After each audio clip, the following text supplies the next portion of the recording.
Hello, everybody, and welcome. This is Lizzie and Justin from Thirdspace, and we're here live again on this fine Sunday in August sometime. And Sunday, the 22nd of August, it is today, Justin. And we are here for our 200 and something episode of Turning Towards Life. And we have a beautiful source chosen by Justin today. And if you're new here, the word source to us means a kind of, Justin, you often say like a leaping off point, some kind of reference, some kind of inspiration that then leads us into the live and unrehearsed, wandering into conversation that emerges between us here. So you are welcome to have a look for the source if you would like to on turningtowards.life, and it's in the Facebook group and on Instagram so that you can also read it. Each time we press the live button on Facebook as well, we post it in the announcement so that you can see it there too. And we read it once to one another, and then in the moment we see what emerges, what comes from having heard it and having read it and having received it in those ways. So each time we read the source, we invite you to settle and to breathe and to see what you can do to let it infiltrate, to let it affect you, and see what arises for you too. And then the conversation between us emerges in whatever way it does. So, everybody, you're very welcome here with us. We're delighted to be here again. And Justin, thank you for bringing this amazing, beautiful Mark Nepo source to us this week. You're so welcome, Lizzie. I'm really pleased to bring this back, and I've brought this to bring Mark's work back to us. And I brought this, I suppose, because it's a question that I'm in the middle of myself at the moment. I was thinking whilst you were introducing this, Lizzie, that a source is also like a wellspring. It's some words which maybe open up a deeper possibility between us, and that, of course, you and I are having this conversation. Who knows where it will go? But it's also an invitation for all of us in this growing community of those of us who speak and listen in this to enter into to have the source be a wellspring. Who knows where it may lead for any of us. And it seems to me more and more as we do this, Lizzie, that it's of the nature of this is I'm becoming more and more aware of how little I know about anything, how many questions I have. And so in a way, I suppose what we're doing is entering into the questions together without often finding our way into bigger questions than the question we started with, and sometimes finding our way to answers that are livable and sometimes not, and we'll see, because it's the nature of our lives to be in the middle of questions. And this is called Preparing the Way. It's from Mark Nepo's Book of Awakening. And it begins with a quote from the poet and playwright and scientist Goethe. So long as you haven't experienced this, to die and so to grow, you are only a troubled guest on the dark earth. To die is not a bad thing. Cells die every day. Paradoxically, it's how the body lives. Casings shed, coverings fall away, new growth appears. It's how we stay vital.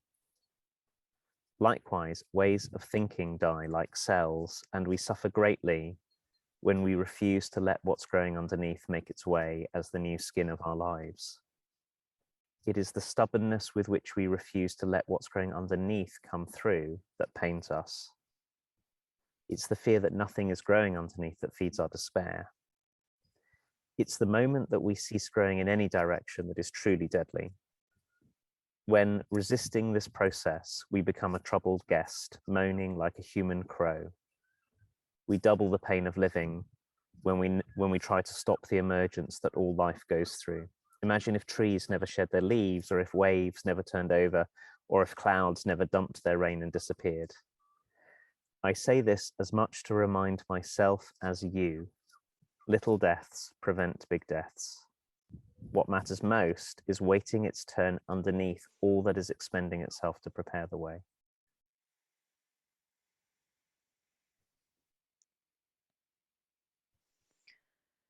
So long as you haven't experienced this, to die and so to grow, You are only a troubled guest on the dark earth, which is what Goethe said. And Mark Nepo says, to die is not a bad thing. Cells die every day. Paradoxically, it's how the body lives. Casings shed, coverings fall away, new growth appears. It's how we stay vital. Likewise, ways of thinking die like cells, and we suffer greatly when we refuse to let what's growing underneath make its way as the new skin of our lives. It's the stubbornness with which we refuse to let what's growing underneath come through that pains us. It's the fear that nothing is growing underneath that feeds our despair. It's the moment that we cease growing in any direction that is truly deadly. When resisting this process, we become a troubled guest, moaning like a human crow. We double the pain of living when we try to stop the emergence that all life goes through. Imagine if trees never shed their leaves, or if waves never turned over, or if clouds never dumped their rain and disappeared. I say this as much to remind myself as you. Little deaths prevent big deaths. What matters most is waiting its turn underneath all that is expending itself to prepare the way.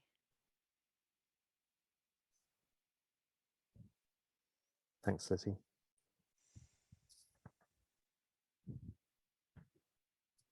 So I wanted to bring this week because I suppose because this is, I feel like I'm in the middle of just such a thing at the moment.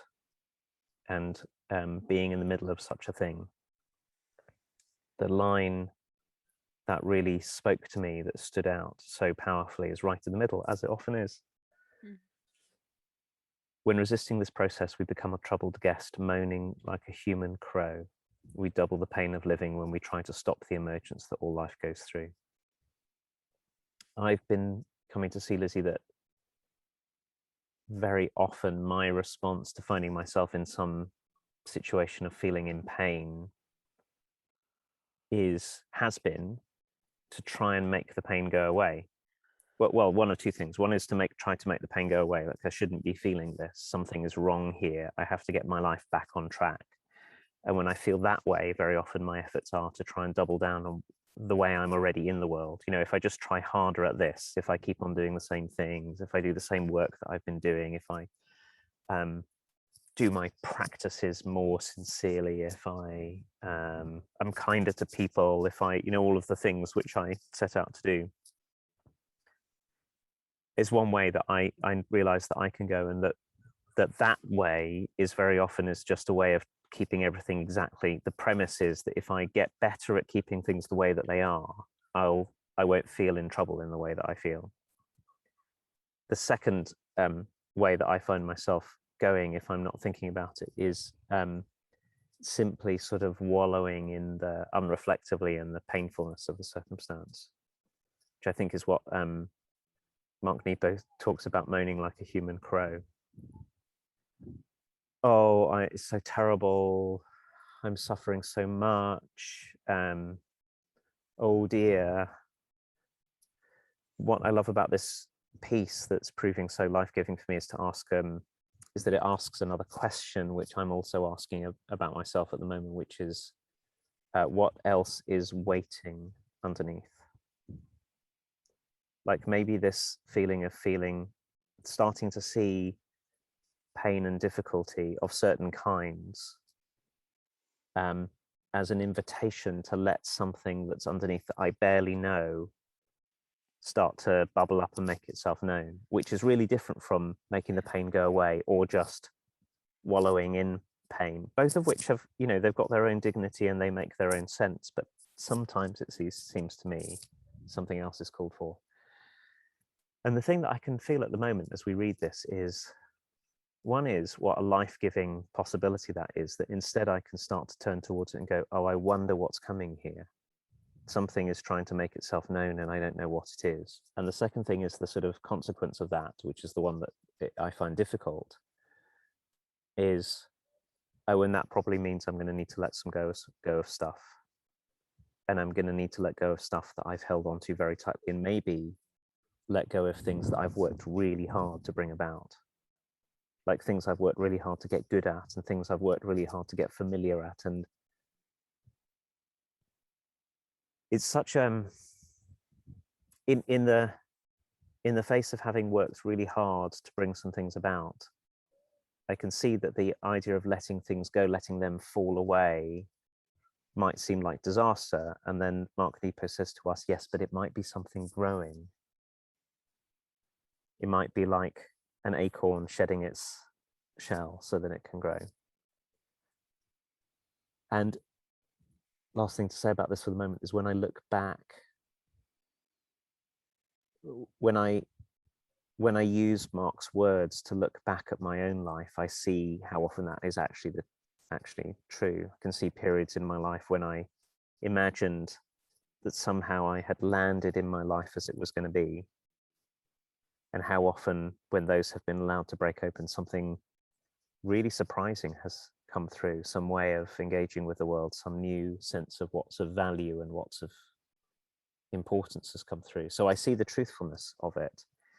And I'm glad that he writes this, because it's a really painful spot to be in the spot of feeling pain and feeling frightened about letting go at the same time. God, it's such a beautiful conversation, Justin. All kinds of like deep breaths are required in me because it feels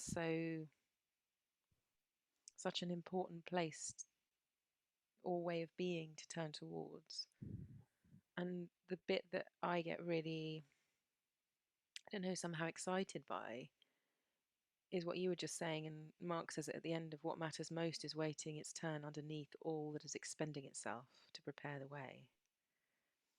Like, what a kind of radical departure from the way we think about pain this is. You know, we just want to get rid of it. We don't like it. It's too much. I can't handle it. You know, there's so many stories I have about being in pain. And then I'm feeling this invitation in what you're saying to go, my goodness, well, yes, pain is unpleasant and it's uncomfortable, and uncomfortable might be a understatement as well. I certainly have felt like body racking emotional pain in my life many times, where it really physically hurts me as well as all of the other ways I could hurt.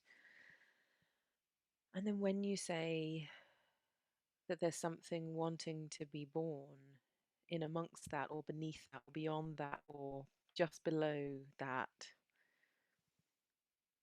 and that some letting go is required to be able to receive whatever the something is that's emerging, or to be able to see it, at least in the first instance, it feels really purposeful. Like I can trust the pain to have its place. Like it's here because it's in the structure of things what's necessary in order for something to emerge. So when Mark Nepo talks about the way that trees drop their leaves, it's like there's a blooming of a leaf for a certain amount of time, but always the premise is that it will die and something else will come forth. So that metaphor seems really real and relevant and important for us to be able to follow. And yet I don't think we're very good at this as a set of humans. It's like it's all around us and we can see it and it's right there, and yet we're clinging on for dear life to even a pair of socks that have got holes in that I don't want to throw away. You know, the kind of clinging on to things and circumstances and ways that my life is happening that might need to be let go of. And it's really hard, like you said, that the familiar things, the things we're good at, the things that work, when they no longer call to us anymore to do, the process of then letting go is a really big thing. And yet, if all we were doing was letting go, it might be completely intolerable. But if we were letting go at the same time as feeling, sensing, asking questions into what's emerging at the same time to give us a reason to let go, then way, way, way more feels possible. And the other thing is that I think we always say this, Justin, but how important it is to be in this conversation with other people about our lives so that when people are with us, they can be the ones who say, well, I can see the thing that's emerging in you, or I can see the situation in a different way that allows the emergent to be present in the conversation instead of just the pain or just the letting go process or something, but to know what we're doing it for. It's almost like it's connecting me with a purposefulness that really matters in allowing us to feel the grief or the pain that there is to be felt, because we know it's for a bigger something, and also to be willing to let go of things because it's in service of this other emergent something that, because we're in the question, we're finding language for it, and other people are finding language for it with us too. And so when that piece of the land is explored, we have somewhere to stand that's the emergent, as well as knowing that the land we're currently on is kind of crumbling beneath us. And so it feels much safer to know there's emergence. There's like safety in the emergent that feels like if we're not inquiring into what's emerging, what's underneath, that what's expending itself, if we're not attuned to the underneathness, it just feels like everything's dropping away and there's nothing there, and that it's just empty and nothing, and I'm gonna perish. So I'm really feeling connected to the emergent and the importance of being together with people in the emergent so that we have some sense of possibility in those places rather than just feeling completely flawed and twisted on the floor like I have been so many times. Mm. What an invitation it is in what you're saying, Lizzie, that any of us could be that for one another. We could be the ones who, when we're with people we love, where something new is emerging and something needs to fall away, we can be the ones who honor the difficulty of the falling away, but also speak to the emergence that we see, speak to what we see Yeah. coming. Yeah, it seems to me that that's one of the, it occurred to me whilst you were speaking that this point you make about bringing forward Mark Nepo's metaphors like trees shedding their leaves is so important, because I think it's one of the necessary and very particular possibilities of being a human, is that we transcend ourselves, that we're not fixed. We're not there's not just one way to be.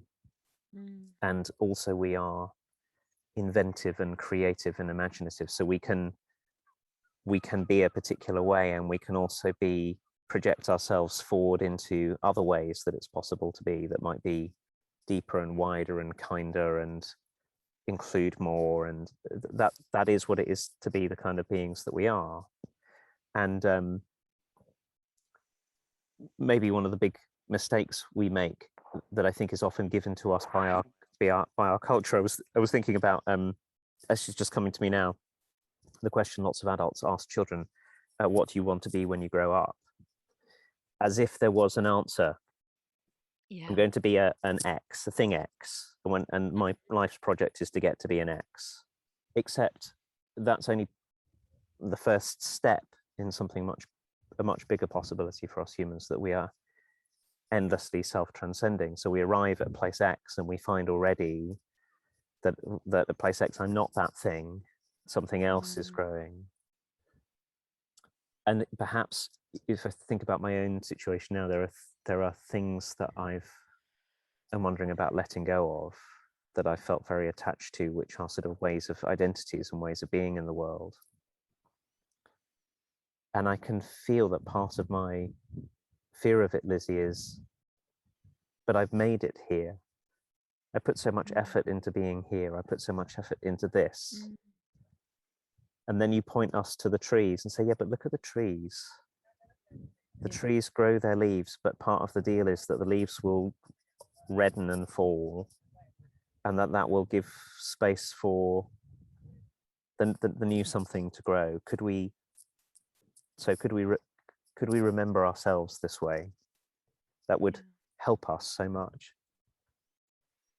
Um, but then I'm just returning to where I started just now. One of the ways that we can be for one another is that we can be the ones who accompany one another in this. Like, what would it be if, like, I really get what you're saying about it helps us to have other people around us. And then I'm thinking, well, who are the other people going to be? Oh, well, actually, I can be one of those people. Yeah. I can be the person who, with the people I love and care about, that I don't just stand in the please don't change, please stay the way I know you to be person. I can instead speak into, I can see something's being born in you. I can see a new kind of courage is being born here, Lizzie, or I can see a new kind of creativity, or I can see that you're stepping forward into a kind of leadership in the world, or I can see that you're stepping into a kind of ordinariness, that what's coming here is a more profound contact with the ordinary everydayness of things. Whatever it is, there are 100,000 ways of responding to someone. And then we could help one another take this step so that we're not just helping our loved ones be troubled guests on the dark earth, but to let things die so that they can grow. My goodness. Justin, I'm seeing really clearly that so much of our, I don't know, our success criteria or something is usually around what we've amassed or what we've become because we've achieved this and we've achieved that.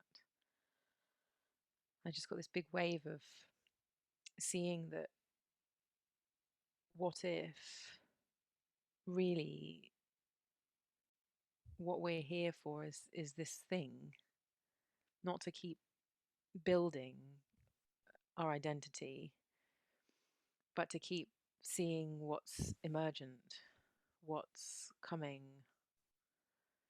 that will tell us when it's time for something new to come. You know, there's times when just the ordinary familiar is just fine and beautiful and joyful, and then when something comes knocking, instead of us going, oh my gosh, everything's falling apart and I need to keep building, I need to keep moving forward, I need to keep achieving and amassing because that's what my life is about. We could answer the call of the knock of that, you know, that knock at the door, and realize that the potential for this thing, like you were saying, like when I become the thing I've been working towards, to be willing to let it all go, what I've built, what I've amassed, what I've achieved, because something much more of a kind of calling nature is right here asking me to turn towards it. Like what if the underneath that's continually asking to be born, like the trees that aren't even conceived of yet, that are the emergent, the leaves on the tree that haven't even been seeded yet. All of that really matters. Even just because we can't see it doesn't mean it doesn't matter. Maybe because we can't see it, it means it matters more. And I feel like this realm, which feels quite mysterious to me, but really important, like mysterious and important simultaneously, or crucial even, like it's vital that we're in touch with this underneathness, this not yet bornness. It feels like it would make such a different life if I would just be okay with that.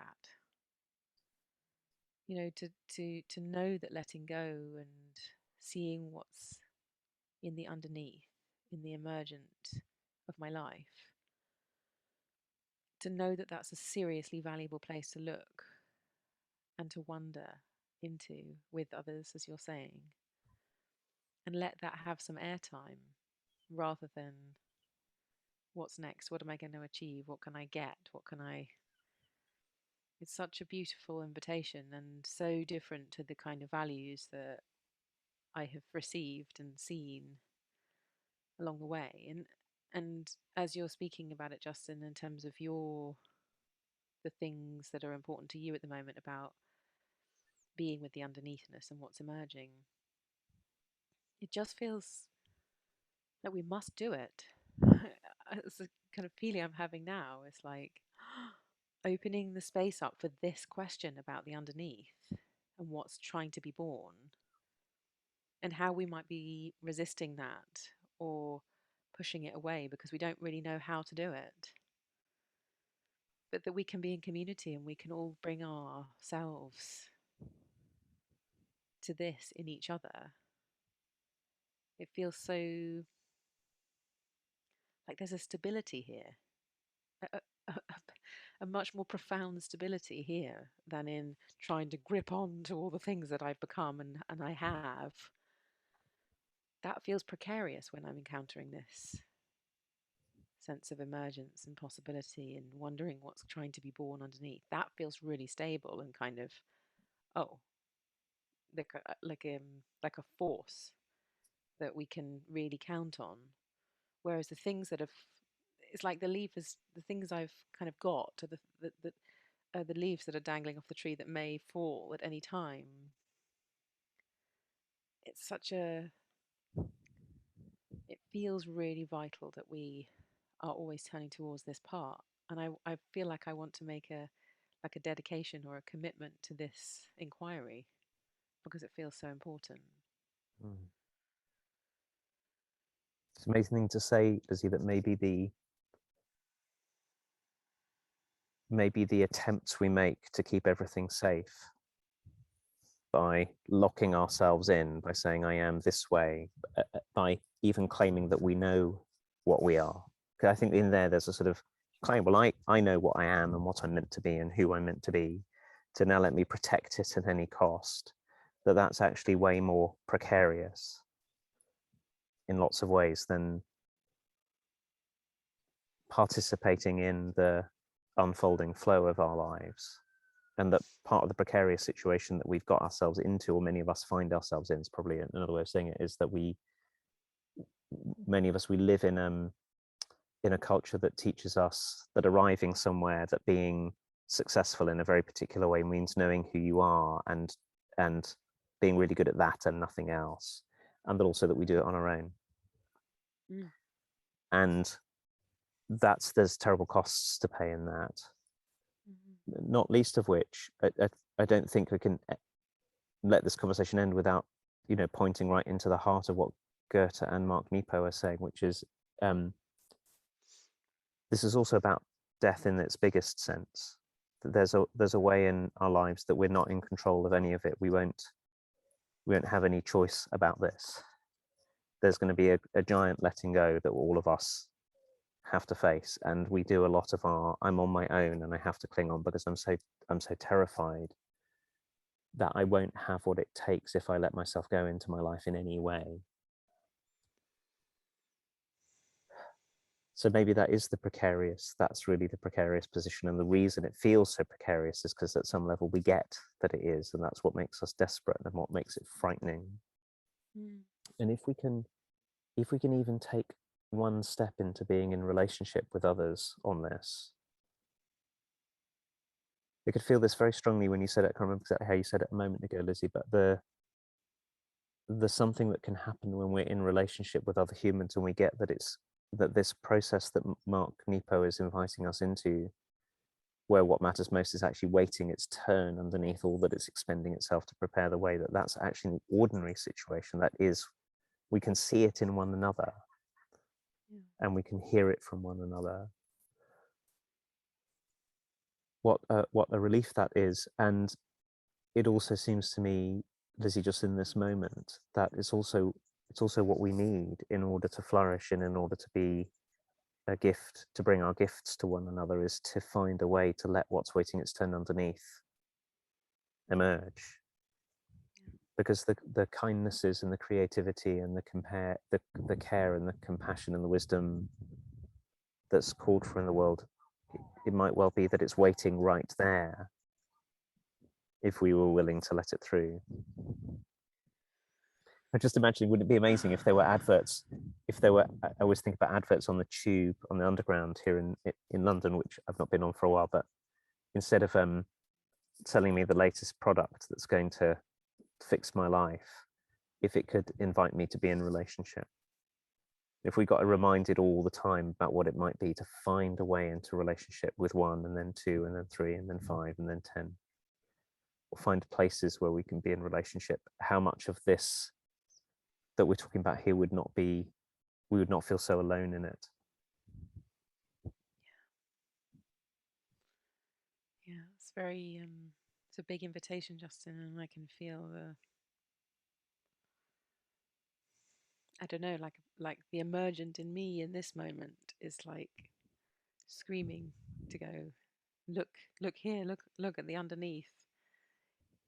Look at what's expending itself and let it be expended. And see what's coming. See what's not yet born, yet you can sense it. It's so important to hold these things as both heavy, both as heavy as one another. They're both as have as much gravitas as each other. Yes, letting go is a big deal, but it's no bigger a deal than what's emerging. And you can hold both of those things and trust them. It's really beautiful. Mm. Well, that's a wonderful place for us to end for this week, Lizzie. Thank you to you, and thank you to us for keeping on doing this, and thank you to all of you who are with us listening and watching and accompanying and being part of the conversation in your own ways. A reminder that you can reach Lizzie and I. Easiest way is to email us, Lizzie at turningtowards.life and Justin at turningtowards.life, or you can find our wearethirdSpace.org website, which is all about Thirdspace, or you can find us on our Facebook group. And all being well, we'll be back next week. Absolutely. Thanks, Justin. Thanks, everybody. See you next week. See you.